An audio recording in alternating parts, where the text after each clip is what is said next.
अंतःकरणाचे परिवर्तन आणि अध्यात्माची पहाट फुलवणारे आपल्या हक्काचे यशवंत प्रसाद न्यूज. पुंडलिक वरदा हरी विठ्ठल. श्री ज्ञानदेव तुकाराम पंढरीनाथ भगवान की जय. परमहंस सद्गुरु श्री यशवंत बाबा महाराज की जय. पार्वती पते हर हर महादेव हर. यशवंत हो, जयवंत हो, यशवंत हो, जयवंत हो, यशवंत हो, जयवंत हो. सज्जन हो, आज 2 एप्रिल. आजच्यासाठी सद्गुरु यशवंत बाबांचे सुवचन म्हणजे, विषयानी वाटोळे केले तरी शहाणपण तुम्हाला कधी येणार. एक गवळण विषय घेऊन पाण्याला निघाली होती, मात्र तिचा विषय होता गोपाळ कृष्ण. तसा आपल्या जीवनाचा विषय सुद्धा गुरु व्हावा. विषय तो त्यांचा झाला नारायण, नावडे जनधन माता पिता. आपल्या जीवनाचा विषय नारायण करून घेणाऱ्या गवळणी त्यांना भानच राहत नव्हते.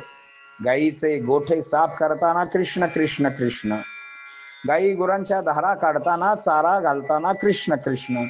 अगदी मथुरेच्या बाजाराला जरी गेल्या तरी सुरुवातीला त्या म्हणायच्या दूध घ्या, दही घ्या, पुन्हा विसरून जायच्या आणि म्हणायच्या गोविंद घ्या, कुणी दामोदर घ्या. त्यांच्या डोक्यावर माठ होते, पण त्या आपल्यासारख्या डोक्याने माठ नव्हत्या. त्यांच्या डोक्यात कृष्ण भरलेला असायचा. असा विषय डोक्यात असावा, नाही तर नारायण विषय होण्याच्या ऐवजी आपण नारायणालाच विषय करून टाकतो. आपल्या पाठीमागे खूप विषय असतात.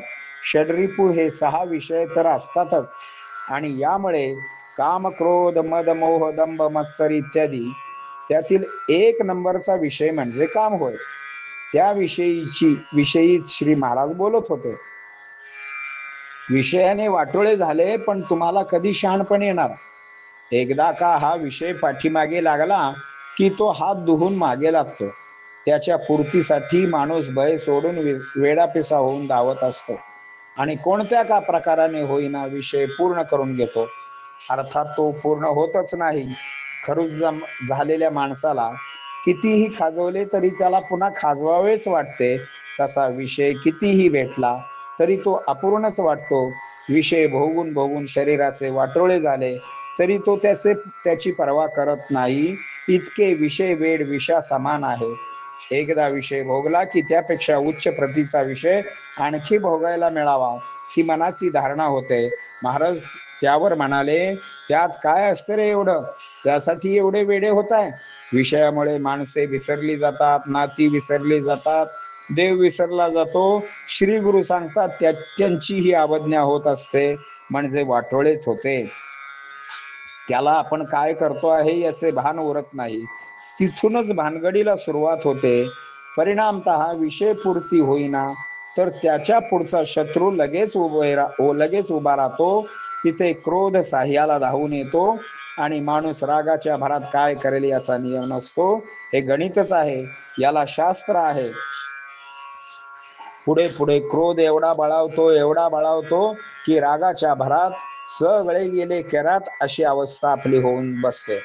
रागाच्या भरात एखाद्याचा खून होतो किंवा स्वतः औषध पिऊन मृत्यूला स्वीकारतो, किंवा राग तो कुठेतरी निघतोच आणि हळूहळू स्मृतिभ्रंशाचा रोग त्याला जडला जातो. एकदा का स्मृतिभ्रंश झाला की आपण काय करतो आहे, आपल्याला काय केले पाहिजे ही सतसत विवेक बुद्धी सुद्धा त्याला राहिलेली नसते. त्याच्यातच त्याचा सर्वनाश होऊन जातो. श्री गुरु त्याला वारंवार सांगतात तरी तो ऐकत नाही. मात्र माझे मूल वाया जात आहे हे त्यांना आपल्या स्वतःच्या नेत्राने ते पाहू शकत नाही, म्हणून ते रडू लागतात. श्री गुरु आपले वाटोळे होत आहे हे पाहून रडत असतील तर त्याला सर्वस्वी आपणच जबाबदार आहोत. त्या अश्रूची किंमत फेडावी तर लागणार नाही ना, याचा ज्याचा त्याने विचार करावयाचा असतो. यासाठी एकच पर्याय, आपले मन श्री गुरु भजनात, नामस्मरणात, आरतीत, ग्रंथ वाचनात रमवावे अथवा सत्कर्म यामध्ये स्वतःला गुंतवून घ्यावे. म्हणजे मनाला विषयाचे खाद्य पोहोचत नाही. जरी पुन्हा मन वाहत असले तरी प्रयत्नाने मन सत्कर्मामध्ये व नामस्मरणामध्ये आणावे. मनाला मनानेच मारावे, हेच त्यावरचे औषध होय. तरच विषय निर्माण करणारे मन आपल्या ताब्यात येईल. पुंडलिक वरदा हरी विठ्ठल. श्री ज्ञानदेव तुकाराम पंढरीनाथ भगवान की जय.